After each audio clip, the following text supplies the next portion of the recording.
Dear Aunty Annie, my name is Layo and this is my story.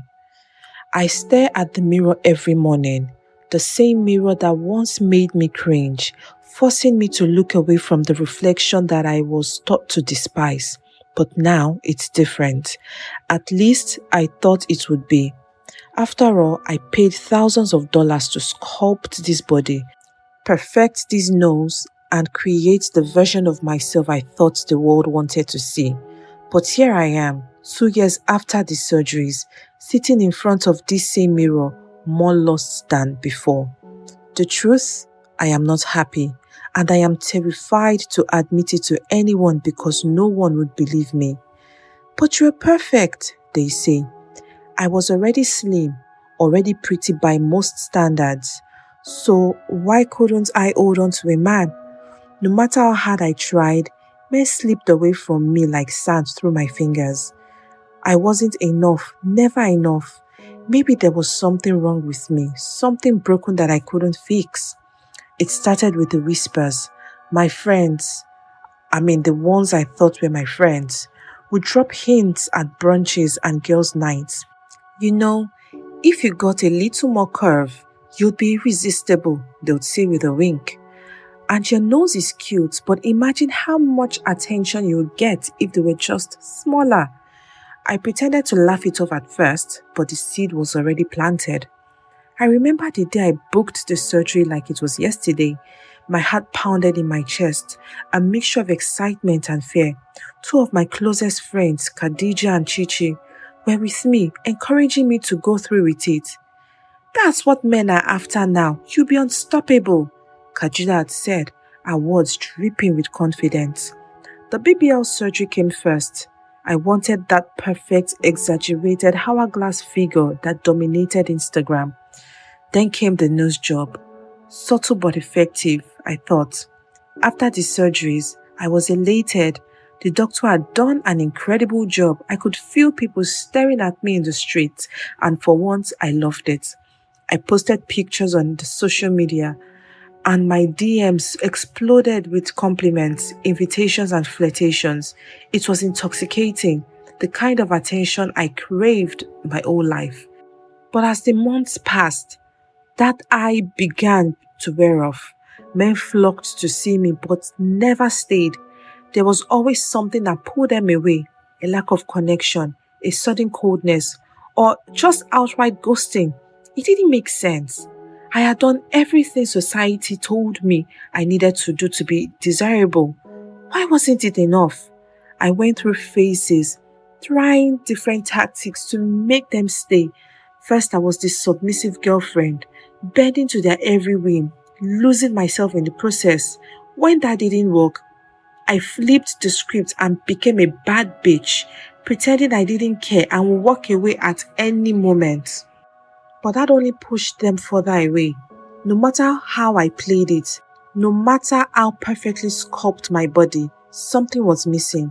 I began to wonder if I was cursed or if there was something fundamentally wrong with me. I was spiraling and no one could see it because the outside world thought I had it all. You are stunning, they would say. Any guy would be lucky to have you. But those words felt empty. They didn't know what it was like to live inside his body, this mind that was drowning in self-doubt.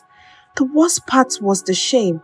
I had put so much into the idea that changing my body would change my life, but all it did was deepen the cracks that were already there. I started to lose who I was, piece by piece, compromise after compromise. I even tolerated things in relationships that made my skin crawl, things I'm just too ashamed to admit, just to avoid being alone. As I sit here now, I wonder if I'll ever truly feel loved. I'm 29 and all I want is to be settled, to have a family.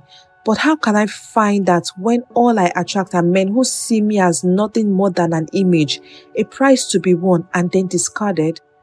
It's like they are drawn to my perfection only to realize they don't want it in the long term. A few months ago, I met someone. His name was Marcus. At first, it seemed different. He didn't shower me with shallow compliments or drool over my body the way others did.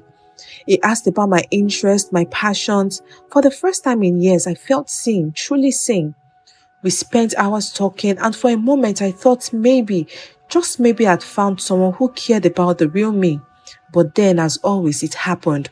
One evening, out of nowhere, Marcus grew distant. His texts became shorter, his calls less frequent. I could feel him slipping away, just like the others. Desperate, I asked him outright what was going on.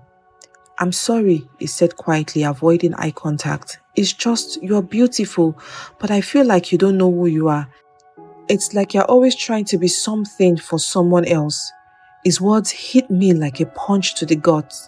I tried to argue, but deep down I knew he was right. I had spent so long chasing perfection, molding myself into what I thought men wanted, that I had forgotten who I was. That night, I cried harder than I had in years. It was as if all the pain, all the frustration, all the self-loathing I had buried under layers of makeup and surgery came flooding out. I realized something crucial. It wasn't my body that was broken, it was my spirit.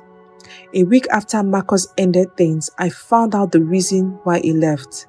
It wasn't because of my insecurities. It was Khadija, my so-called best friend, the same one who had pushed me to get surgery in the first place, had been seeing him behind my back. They had been together for months. The betrayal cut deeper than any man's rejection ever had. I confronted her, trembling with anger, but she didn't deny it.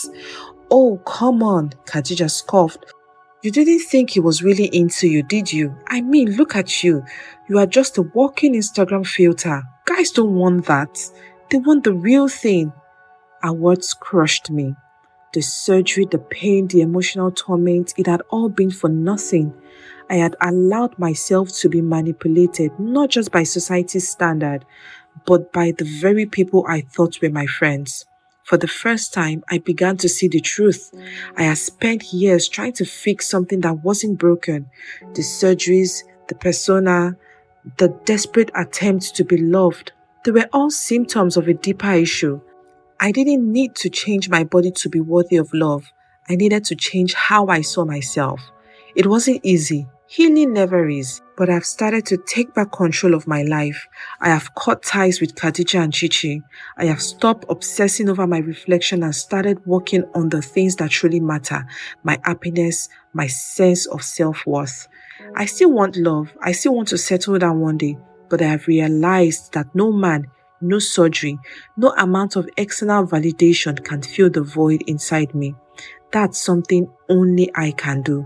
And for the first time in years, I believe I am enough.